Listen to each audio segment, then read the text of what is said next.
library. Listen to the conversation and complete the form below. First, you have some time to look at questions 1 to 5.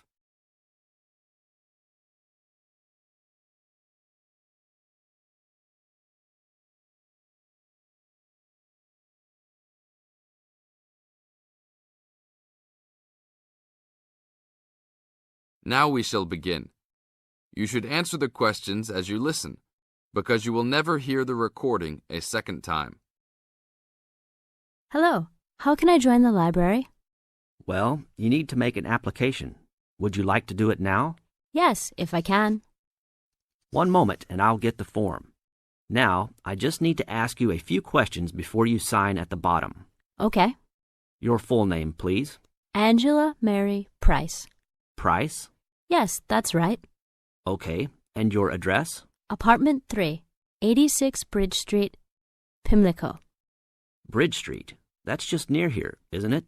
Yes, not very far. Good. So the postcode must be 2065, right? Yes, that's right. Now, your telephone number. I need both home and work if you have them. My home number is 8763-5142, and work is 8456-1307. Do you need anything else, like ID or something? Yes, your driver's license will do, if you have one. Right. It's easy to remember. I know it by heart. 4040AC. I'm afraid I'll also need to see it. Okay, here it is. Thanks. And your date of birth, please? 24 March 1981. Okay, thanks. That's the most important part completed. But if you don't mind, I'd also like to ask you a few questions for a survey we're conducting. Yes, that's okay. Now you have some time to read questions 6 to 10.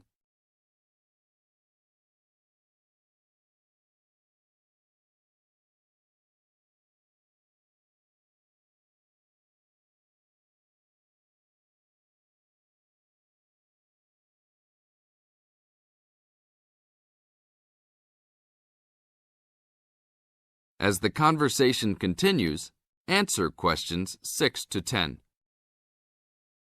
What kind of books do you like to read? Here's a list to look at.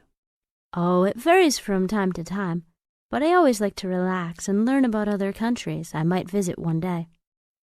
I don't like anything too heavy or serious, unless it's about animals or the environment. I'm not really into sport very much. Anything else? Well, I do like entertaining at home. You know, dinner parties. So I suppose you'll have something for me in that line. The pictures in those books always make me hungry, although they never seem to turn out exactly as they look in the books. Fine. I think that's all I need now, except I need you to sign here on the application form. Oh, and I almost forgot. The membership fee is $20, which is refundable if you no longer stay a member. There you are. Do I sign at the bottom here? Yes, that's right. You can borrow books now if you wish, although your membership card won't be ready until next week. So if you want to borrow today, you can pick up your card when you return your first books. That's if you want to take some now. I think I will, but I'll have a look around first. Okay, take your time. That is the end of part 1. You now have half a minute to check your answers.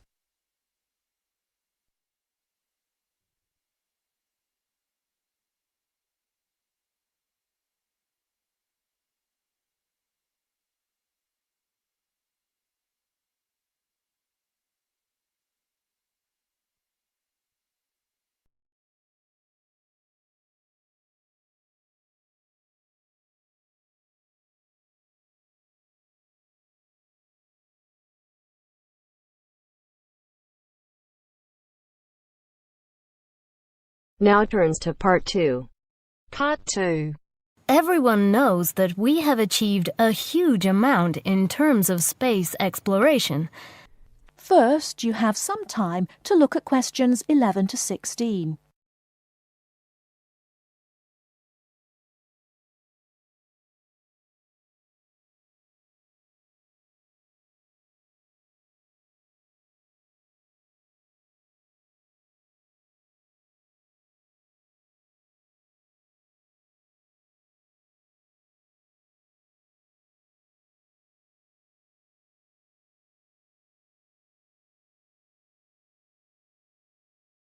Now, listen carefully and answer questions 11 to 16.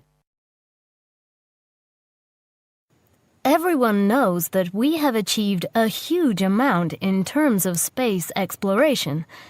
The space race between ourselves and Russia went on for nearly 20 years, but we were the first to land a man on the moon. At that time, the space race was very close, and the Russians very nearly got to the moon before us. For me, the most exciting invention, and the invention that really showed we were ahead in the space race, was the reusable space shuttle. It was first successful in 1981 and has since been used on many missions. The reusable shuttle can carry astronauts on space missions and can serve as a laboratory in which to conduct experiments. It can be used to transport equipment to space stations or to collect or repair satellites. The shuttle carries between 5 and 7 crew members. When a mission is complete, the shuttle fires thrusters, which propel it back into the Earth's atmosphere. It then glides down to make its landing. Before you hear the rest of the talk, you have some time to look at questions 17 to 20.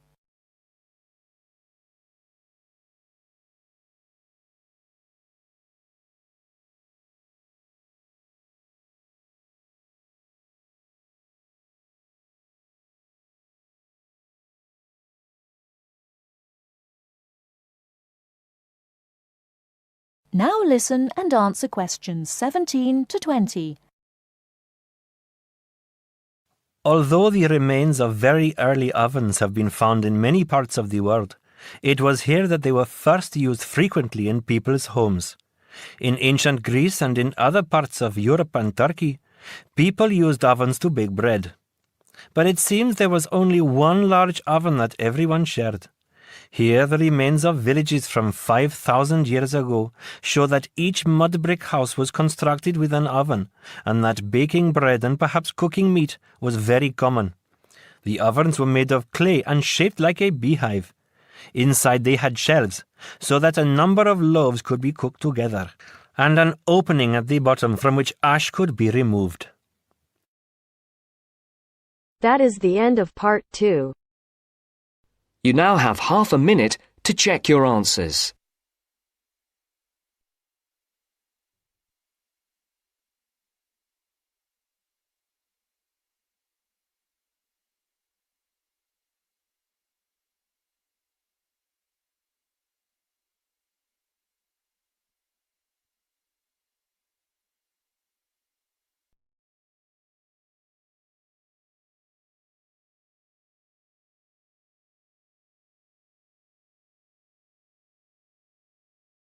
Now turns to part 3.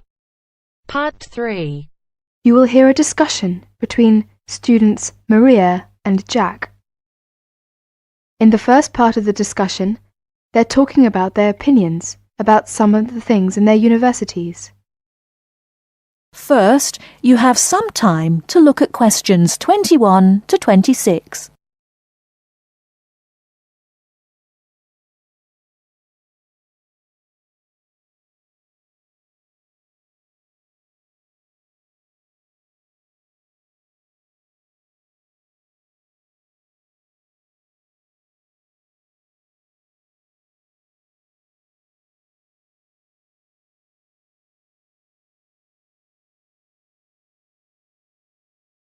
Now listen carefully and answer questions 21 to 26.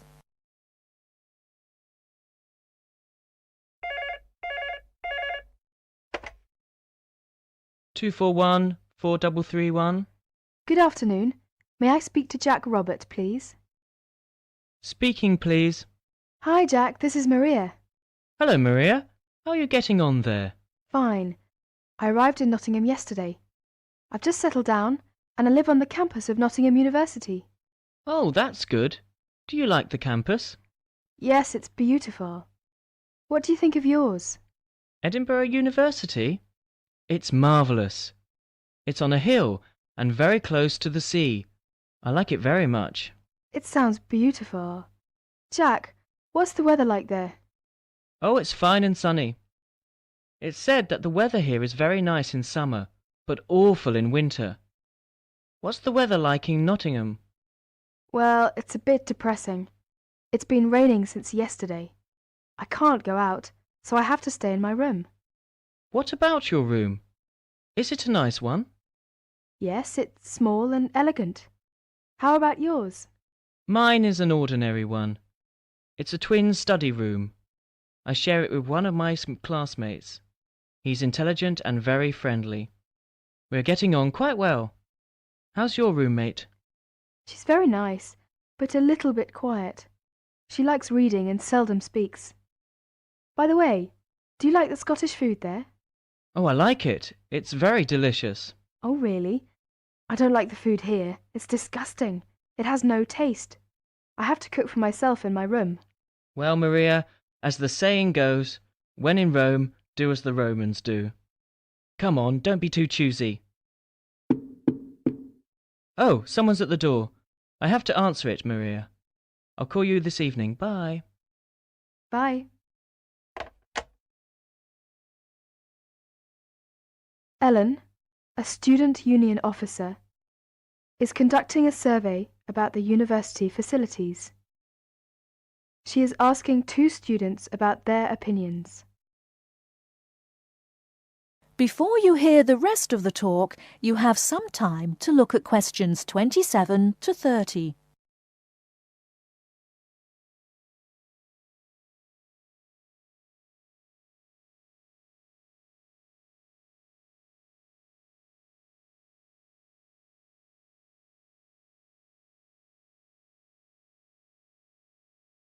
Now listen and answer questions 27 to 30. I'm Alan, and I work for the Student Union. Now, I'd like to hear your opinions about a few things in the university. We've asked for some volunteers to help us conduct this survey into how satisfied students are with the university facilities. First of all, let's take the lecture rooms. We could score them, for instance, 1 is excellent, 2 satisfactory, 3 rather poor, and 4 really bad. Robert, you first, please. What do you think about the lecture rooms here? Not so good, I'm afraid. I would score 3. They're too small for one thing. Sometimes we can hardly find a seat. Yes, but that doesn't happen very often. Personally, I think they're all right. They're comfortable, and the acoustics are quite reasonable. It doesn't matter where you sit, you can always hear the lecture. I would give 2 for them. How do you feel about the car parking facilities? Are they adequate? You must be joking. I can never find a car parking space when I need one, and when I finally do, it's a very long walk to the university's teaching building. I'd give it a 4. I'm afraid I also agree. We need more car parks urgently. This is perhaps one of the major shortcomings of this campus. It gets a 4 from me as well. I come to the university 20 minutes early, just so I can drive around looking for a parking space. What about the computer centre then? I think it's first class. The software base contains a large selection of learning programs, language games, and word processing facilities. I would give a score of 1. I quite agree with you. It's very modern, and also under the supervision of qualified staff who can offer help to us while we work, should we need them. Oh, good. Well, what do you think of the library facilities? Let's say the periodical room first. Well, I've scored that 3. I'm sorry to have to say, but, I think the room has poor lighting, and I'm disappointed about that. I've given it a score of 1. As far as I'm concerned, it's excellent and well stocked. Thank you, Robert and Mary.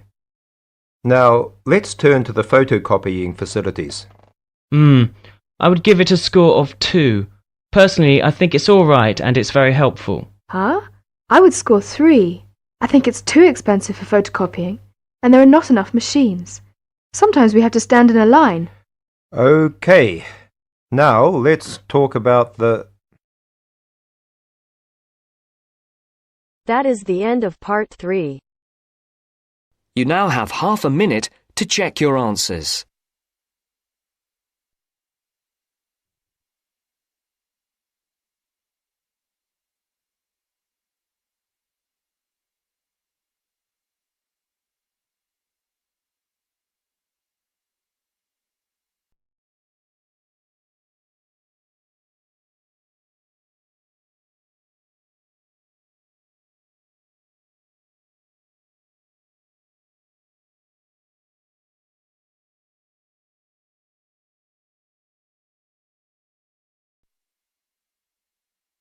Now turns to Part 4.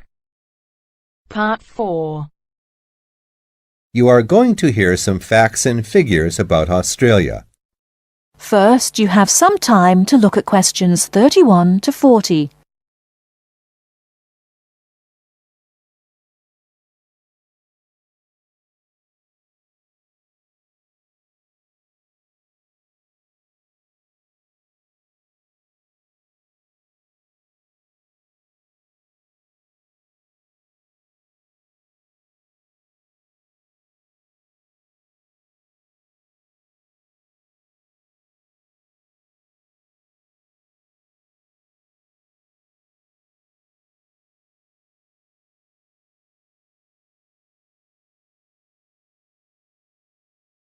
Now listen carefully and answer questions 31 to 40. Now I should tell you that the country of Australia is made up of 6 states and 2 territories. These are the Australian Capital Territory, New South Wales, the Northern Territory, Queensland, South Australia, Tasmania, Victoria, and Western Australia. The national capital is Canberra. Right, let's turn to the Australian economy. Australia has a prosperous Western-style capitalist economy. Australia is a major exporter of agricultural products, minerals, metals, and fossil fuels. Commodity prices have a big impact on the economy. Australia suffered from the low growth and high unemployment typical of the OECD countries in the early 1990s, but the economy has expanded at reasonably steady rates in recent years. In addition to high unemployment, short-term economic problems include how to balance output and inflation and how to stimulate exports. The economy is made up like this: agriculture, 3.1%, industry, 27.7%, services, 69.2%. The labor force has a similar pattern. The total labor force is 8.2 million. 34% work in finance and services, 23% work in public and community services, 20% work in the wholesale and retail trade, 17% work in manufacturing and industry, and 6% work in agriculture. What are the chief industries of Australia? They are mining, industrial, and transport equipment, food processing, chemicals, and steel. What are Australia's main agricultural products? They are wheat, barley, sugarcane, fruit, cattle, sheep, and poultry. And who do we sell our products to? At present, our chief export market is Japan, which takes 24% of our exports. After that, South Korea takes 8%, and New Zealand and the U.S. each take 7%. In years to come, however, we expect China to become a significant trade partner. China already supplies 5% of Australia's imports. This is the same amount as New Zealand.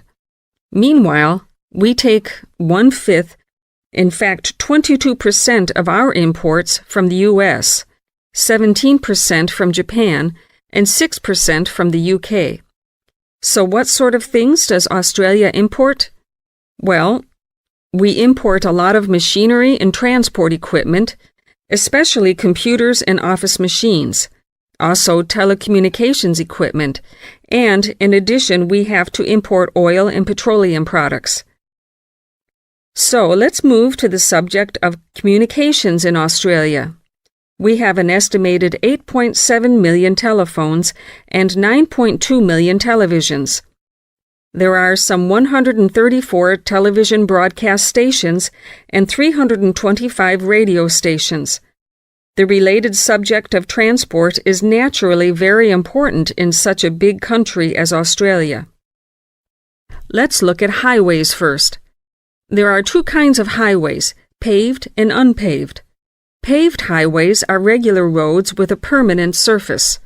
But actually, we have more unpaved highways, around 60%, than paved, when all the country roads are included. In addition, Australia has a railway network of over 38,000 kilometers. But you'll probably find it hard to believe how many airports we've got. 10? 20? 50? No, the total is 443. Of course, this includes many short runways on farms and in the outback. There are only 9 airports with runways of more than 3,000 meters.